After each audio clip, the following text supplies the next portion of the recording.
Friends, start करते हैं uses of concave mirror.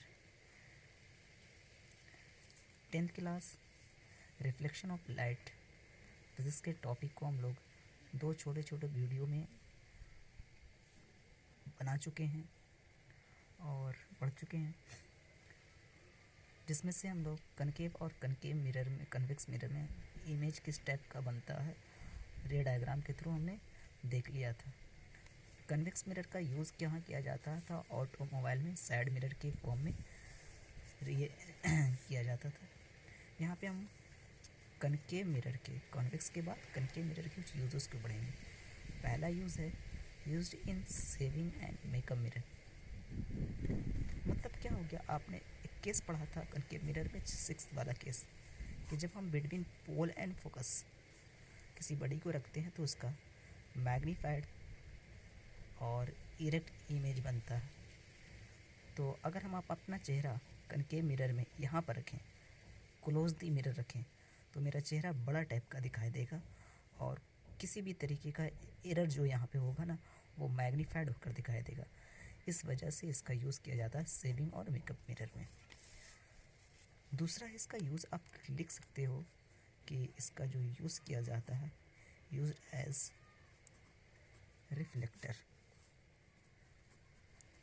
Reflectors of search light.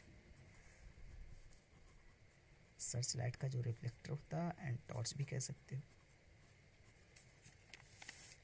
आपने देखा था, अब ये क्या है, आपने एक केस देखा था कि जब हम कनकेव मिरर में किसी बॉडी को फोकस पर रखते हैं तो उसका इमेज इन्फिनाइट पर बनता है, फोकस इमेज इन्फिनाइट पर बनता है। तो इस केस के अकॉर्डिंग अगर टॉर्च है, टॉर्च के पीछे का रिफ्लेक्टर भी इस टाइप का होता है। ये बल्ब है, बल्ब के फिलामेंट को हम फोकस पर रख दें, बल्ब के फिलामेंट को फोकस पर रख दें तो इसका इमेज दूर दूर तक दिखाई देगा, इन्फिनाइट तक। तो दूर की चीज़ को फोकस्ड करने में इसका यूज़ किया जाता है टॉर्च लाइट का। आपने देखा होगा टॉर्च के पीछे का जो सरफेस होता है वो इस तरह का कनकेव यानी पैराबोलिक टाइप का होता है। तो सेकंड यूज़ आपको याद रखना है। इसका यूज़ सोलर कुकर बनाने में भी किया जाता है, सोलर कुकर। और आप इसका यूज़ लिख सकते हो। इसका यूज़ बेसिकली जो डेंटिस्ट होते हैं, दांत के डॉक्टर्स होते हैं, और ENT है ना, ENT, ears, nose and throat के जो डॉक्टर होते हैं, ठीक है, ईयर, कान, नाक और गले के जो डॉक्टर होते हैं, ENT डॉक्टर्स जो होते हैं, वो इसका यूज़ करते हैं। एक्चुअल में वो यूज़ क्या करते हैं, used by dentist and ENT। वो इसके छठे केस का यूज़ करते हैं, ये वाले केस का। आपके अंदर में रखते हैं, माउथ के अंदर में, नोज़ के अंदर में, कैमरा के थ्रू वहाँ पे ये मिरर लगा रहता है। वो किसी भी छोटी चीज़ को बड़ा करके दिखाई देगी और क्लैरिटी आती है देखने में, वो चीज़ बड़ी होकर दिखाई देती है। तो ये हो गया कनकेव मिरर का कुछ यूजेस, सेविंग और मेकअप मिरर के फॉर्म में, रिफ्लेक्टर के फॉर्म में, टॉर्च में, सोलर कुकर बनाने में। सोलर कुकर में भी आप समझ सकते हो कौन सा केस यूज़ हो रहा होगा। मान लिया जाए यहाँ पे हमने फूड को रख दिया, यहाँ पे मिरर है, सन से लाइट आ रही है, सन एनर्जी भी आ रही है, हीट भी आ रही है, ये इसके फोकस पर जमा हो जाएगी, कन्वर्ज हो जाएगी, और इस हीट की वजह से फूड पक जाता है। तो बहुत सारी चीज़ें हैं जो आपको याद रखना है। NCERT में इसका एक्सप्लेनेशन नहीं दिया गया, ऐसा क्यों किया जाता है, तो हम लोग बस इसमें याद रख लेंगे। सेविंग और मेकअप मिरर में, रिफ्लेक्टर में, सोलर कुकर बनाने में, और डेंटिस्ट लोग इसका यूज़ करते हैं। जो इम्पोर्टेंट टॉपिक है, जो आगे भी आपको यूज़ होता है, उस पर हम लोग आते हैं। देखें, मेरा जो टॉपिक है, relation between radius of curvature and focal length, यानी हमको डिराइव करना है radius of curvature focal length का ट्वाइस होता है। ठीक है, देखें इस चीज़ को हम डिराइव इस तरीके से करते हैं। हम एक कनकेव मिरर ले लिया, आप इसको कन्वेक्स में भी कर सकते हो। कनकेव मिरर ले लिया, ये मेरा कौन सा है, कनकेव मिरर है। ये है मेरा प्रिंसिपल एक्सिस, ये पोल, ये प्रिंसिपल फोकस, और ये है सेंटर ऑफ कर्वेचर। यहाँ से एक इंसिडेंस रे आ रही parallel to principal axis. After the reflection it is passes through the principal focus. हमने पढ़ा है कि स्फेरिकल मिरर में जो रे सेंटर ऑफ कर्वेचर से मिरर पे इंसिडेंस होती है वो नॉर्मल का काम करती है। यानी ये इंसिडेंस रे है और ये नॉर्मल है, ये एंगल ऑफ इंसिडेंस हो जाएगा, है ना, और ये एंगल ऑफ रिफ्लेक्शन हो जाएगा। ये रिफ्लेक्टेड रे है, तो ये इंसिडेंस रे है, ये रिफ्लेक्टेड रे है ना, ये है रिफ्लेक्टेड रे और ये है इंसिडेंस रे, ये तो आपको पता है। और ये नॉर्मल है तो आपको पता होगा ये इंसिडेंस है और ये रिफ्लेक्टेड है, ये नॉर्मल है। तो ये angle of incidence, angle of reflection by the law of reflection I is equal to R. ये चीज़ हमने यहाँ पे कंसीडर कर लिया, इसका नेमिंग दे देते हैं ए बी और बाकी तो सही है। अब यहाँ पे हम अपना यूज़ करते हैं, कुछ बेसिक ज्योमेट्री यूज़ करते हैं। देखो बेसिक ज्योमेट्री क्या यूज़ करना है, तो देखें बेसिक ज्योमेट्री में हम यूज़ करते हैं, देखो कुछ एजम्पशंस यूज़ कर लेते हैं। इसका बहुत सारा डेरिवेशन एजम्पशन पे बेस्ड होता है। एजम्पशंस क्या है, हम स्मॉल एपर्चर को लेकर चल रहे हैं। स्मॉल एपर्चर से होगा क्या चीज़, साइज़ छोटा होगा, यानी बी और पी काफ़ी क्लोज होगा। जब बी और पी काफ़ी क्लोज होगा, स्मॉल एपर्चर से ही होगा, बी और पी काफ़ी क्लोज होगा। इस केस में बी से एफ का डिस्टेंस अप्रॉक्स इक्वल हो जाएगा पी से एफ के डिस्टेंस के। यही एजम्पशन लेके चल रहे हैं। आ जाए प्रूफ पर आते हैं। देखें प्रूफ में क्या होगा, तो देखें यहाँ पोल से लेकर सेंटर ऑफ कर्वेचर का जो डिस्टेंस है वो रेडियस ऑफ कर्वेचर होता है, और पोल से लेकर प्रिंसिपल फोकस का डिस्टेंस होता है वो फोकल लेंथ होता है। ठीक है, देखो by the law of reflection we can write that I equal to R. Laws of reflection के थ्रू हम ये चीज़ को लिख सकते हैं कि ये एंगल और ये एंगल बराबर होगा। ठीक है, ऐसो हम लोग ये भी जान रहे हैं कि जो एंगल आई है वो एंगल बी सी एफ के इक्वल होगा। अल्टरनेट इंटीरियर से ये ए बी है और ये सी एफ है, ये ए बी है। ये दोनों पैरेलल लाइन, ये प्रिंसिपल एक्सिस का पार्ट है, ये इंसिडेंस रे, ये दोनों पैरेलल है। अल्टरनेट इंटीरियर से ये दोनों बराबर हो जाएगा, है ना। तो आप I equal to B C F आप लिख सकते हो बाय अल्टरनेट इंटीरियर एंगल से।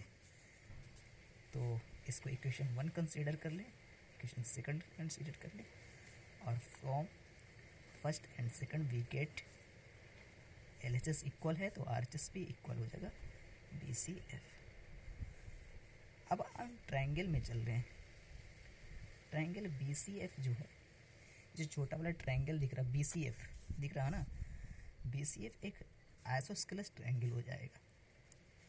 आइसोस्केलस ट्रायंगल हो जाएगा क्योंकि दो एंगल उसका इक्वल दिख गया है, ये वाला और ये वाला इक्वल दिख चुका है यहाँ से, है ना, ये दोनों इक्वल दिख चुका है। तो हमने पढ़ा है बेसिक ज्योमेट्री में कि अगर किसी ट्रायंगल का दो एंगल इक्वल हो तो अपोजिट साइड्स भी इक्वल होते हैं। तो इसका जो अपोजिट साइड हो जाएगा वो CF, आर का अपोजिट देख लो CF, और इसका जो अपोजिट होगा इस साइड में BF। This implies that BF और CF इक्वल हो सकता है, हो जाएगा आइसोस्केलस के केस में। और ये मेरा हो जाएगा इक्वेशन 3 कंसीडर कर लें आसानी के लिए और सिंप्लिसिटी के लिए। यहाँ तक बेसिक ज्योमेट्री यूज़ की गई है। अब हम एक काम करते हैं, देखो हमने एजम्पशन तो ले ही चुका है। एजम्पशन से हम पहले ही कह चुके थे कि BF अप्रॉक्स इक्वल है पी एफ के bye assumption.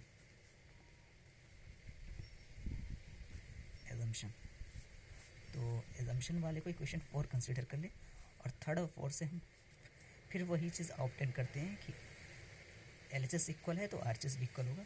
This implies that C F equal to P F. ये इम्पोर्टेंट रिजल्ट मेरे पास मिल गया। क्या रिजल्ट मिल गया? जितना बड़ा सी एफ है उतना बड़ा पी एफ मिल गया।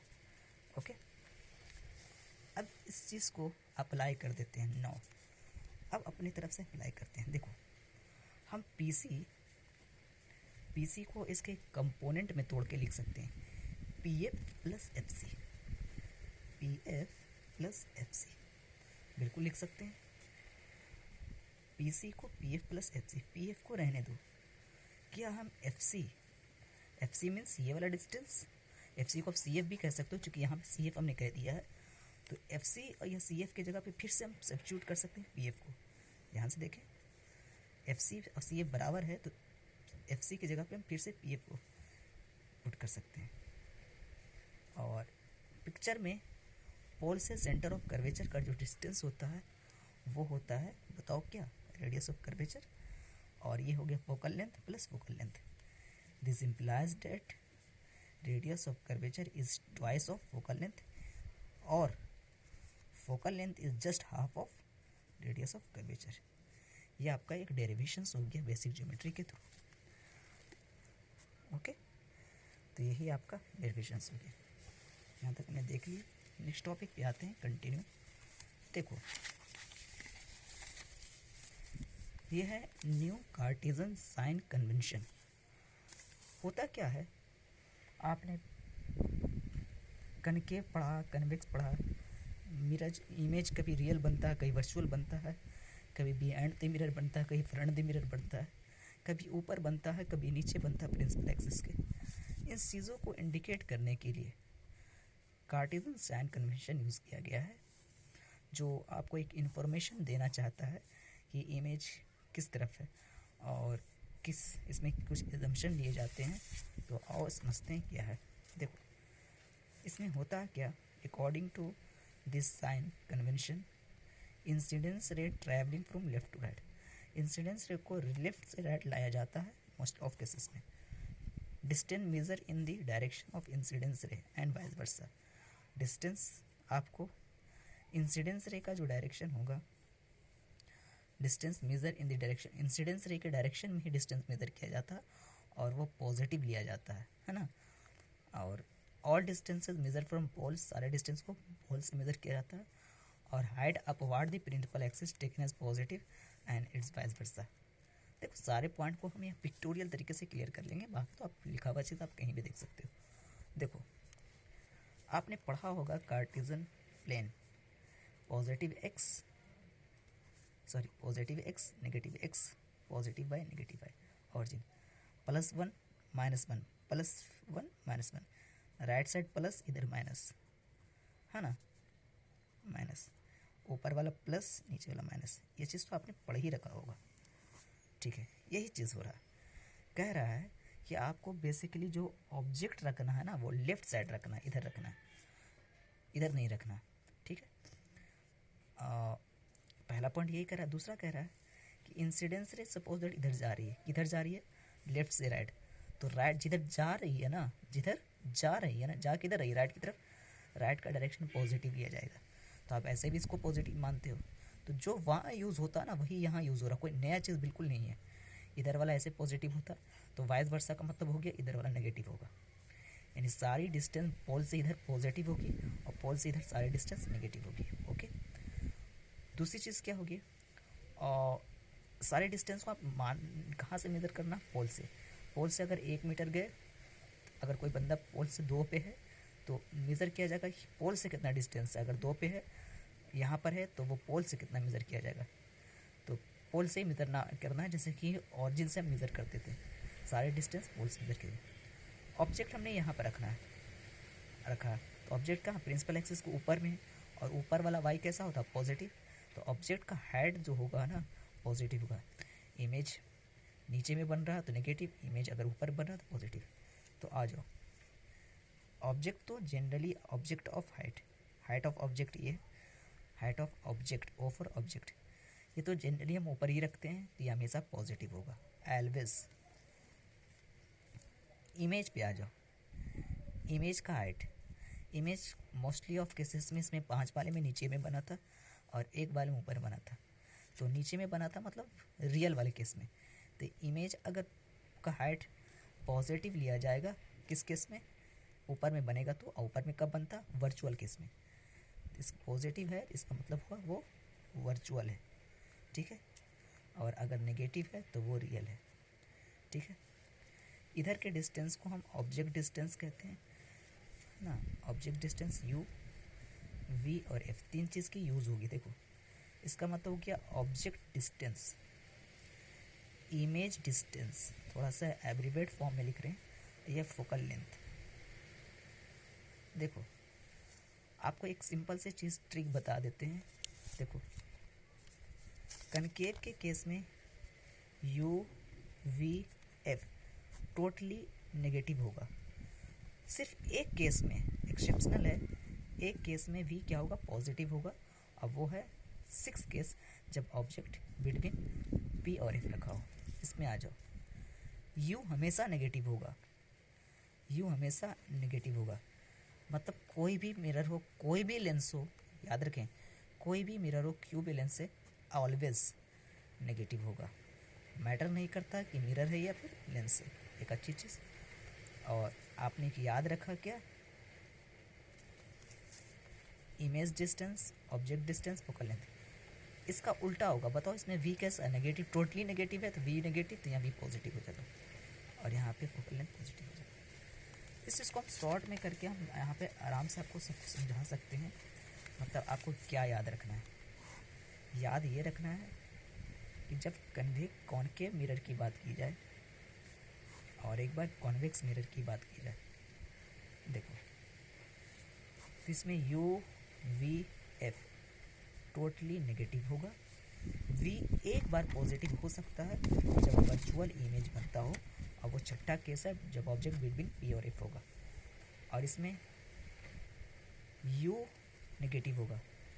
u के लिए अच्छी चीज़ ये है कि u हमेशा नेगेटिव होता है, चाहे कोई भी मिरर हो, कोई भी लेंस हो। v और f इसका पॉजिटिव होगा। ये बताने का पर्पस ये है कि ये आपको समझ में आता है, तभी आप इसका न्यूमेरिकल लगा सकते हो। तो आप इसको एक बार अच्छे से देख लोगे, आप इसको जिस तरीके से याद रख सकते हो आपको याद रख लेना। Thank you. आपको अगर वीडियो पसंद आता तो इसको लाइक करें, सब्सक्राइब करें, शेयर करें। Thank you.